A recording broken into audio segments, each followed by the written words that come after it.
ay mabaho, sensitibong bagay to. Dapat tong linisin at di dapat ikalat to. Ito ay mabaho, wag itong pag-awayan.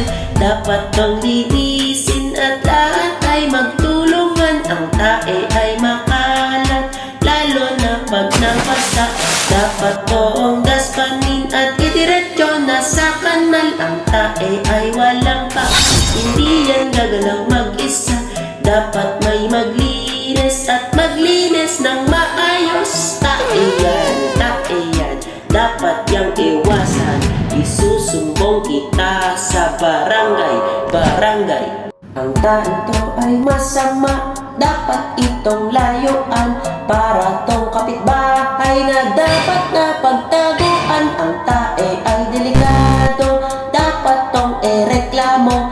Dahil kung wala to, lahat tayo magbabago. Ang tae ay kalaban, tayo'y tatablan nito.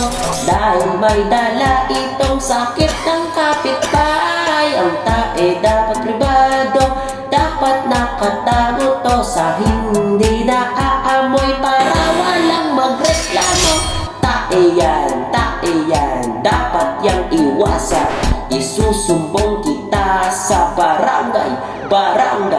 Ito'y tae ng aso na dapat layuan. Tae yan, dapat yang iwasan.